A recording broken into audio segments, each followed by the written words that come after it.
In the now. Being in the future will anxiously lead you away from me.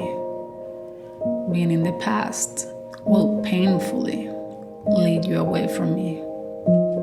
Being in the present will peacefully allow you to dance with me.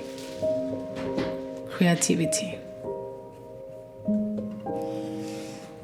Hey humans, welcome to my channel where we try to paint epiphanies.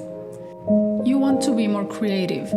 You want to create stories, come up with brilliant solutions, compose songs, visualize a better future for yourself, make great marketing plans, paint, draw, dance, choreograph, film, or just have a more creative existence, but you don't know how.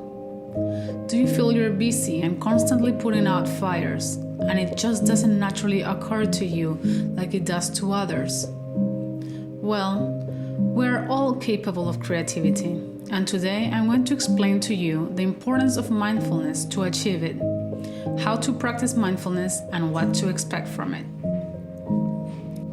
First, I want to explain mindfulness and being in the present moment in general. As humans, we tend to live in pain naturally. We're constantly looking for salvation from our human condition. The most common way of doing this is by seeking out pleasure. Yet, pleasure comes from outside sources. It could be looking for love. It could be just getting ice cream.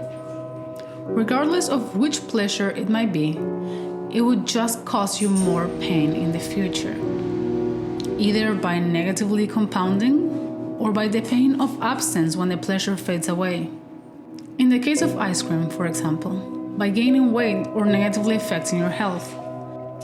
In the case of love, when the relationship ends, it loses its novelty, or you realize a romantic relationship cannot complete in you what you can't fulfill yourself. Then you might look for a lover or more ice cream, and the dopamine addiction loop continues. True salvation isn't pleasure, but joy, mindfulness, enlightenment, consciousness, or however you want to call it, and it comes from within. These concepts might seem far out for you, or like you aren't there yet, or you're just not good enough at the moment to achieve them. But you are. We are. It's now in the present how we get to them. Most of our thoughts are pinned on the past or future. It can be memories and traumas, or desire and fears, respectively. This is what we will call being unconscious. We need to connect with the present to leave those pains, the past, and anxieties, the future, behind. How? First, by understanding that we are not our thoughts. Academia and intellectualism in our Western societies have made it so we over-identify with our thoughts. We are not our thoughts. Therefore, to become present, we must become aware and conscious not only of our thoughts, but also of the separation, the gap between them and oneself. More practically, we must sit down, slow down, pay attention to our inner world, and observe our thoughts. Watch how they show up, develop, and vanish. Watch them like a movie. Watch them like people walking through a busy street. By doing so, we are implicitly becoming aware of the separation between them and us. We are also entirely in the present. Now, let's talk about the importance all of this has in our creativity. Meditation and being in the present give our minds freedom. Most times, we can't fully control our minds. It even feels like our thoughts hold us instead. By shifting this, we gain freedom. With that, our minds get space for play. In other words, Meditating, or allowing ourselves time to be in the now, liberates space in our brains, space that was previously filled with anxieties of the future or traumas of the past. With this open space, instead of thoughts, we can have ideas. Studies show that meditation has many benefits. Between them, we find stress relief, greater access to intuition and imagination, more innovation, more creative ideas, extraordinary problem-solving abilities, broader thinking, and more. Some studies asked two groups of people to come up with ideas for something in particular. One group receives a meditation before the brainstorming, and the other doesn't. The meditation session is just 10 minutes long. Yet, the group that took it produced a more comprehensive range of ideas, more diverse as well. In other words, the group that meditated was more creative. I want to make a small parenthesis here to say that meditation isn't the only mindfulness discipline that exists. Walks, forest bathing, swimming, dancing, art, mandalas, journaling, my personal favorite, and more are other mindfulness practices. It's a matter of allowing time, paying attention inwardly, and taking a break from the chain of reactions our lives are composed of. As we saw in the studies, even 10 minutes make a difference in our creativity. The fact that these practices enhance creativity is undeniable. There are plenty of examples of it.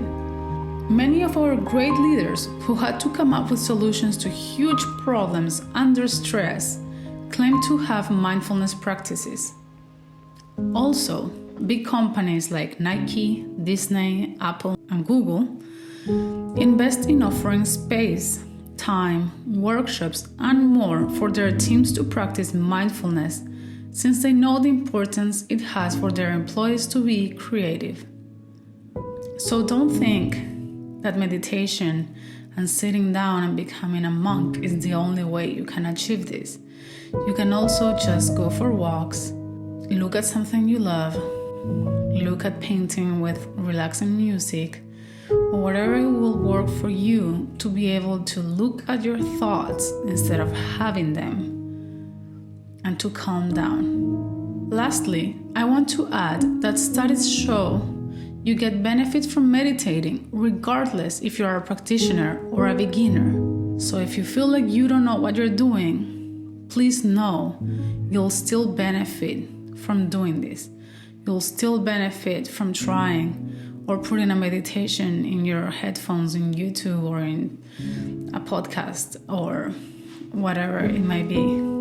It would still affect your creativity positively. In conclusion, I will give you my theory of why this works and how to be as creative as you possibly can. Becoming conscious by being in the present moment and becoming aware of our thoughts allows us to drop the over-identification we have with our thoughts. Doing so will let us calm down and create mind space for ideas. Your creativity won't be at its full potential if you are in fight or flight mode, because your brain will prioritize energizing other parts of the brain more helpful to survival. Like not letting go of the past. Remembering everything terrible that happened to us will help us avoid it. Or worrying about the future will make us careful and more likely to survive any catastrophe that might be coming. There's no space for playfulness when you're stressed for survival. And mindfulness will help you relieve stress and be in the present, allowing your natural creativity to thrive. What do you think about my theory? Do you agree? Let me know in the comments. Finally, this is an oil painting on canvas titled In the Now, inspired by the ideas just discussed. It's a 30 by 40 inches painting that took me over a week to finish. The original and prints are available in my shop. You can find links to them in the description. I wish you a creative day. See you in the next one. Bye, humans.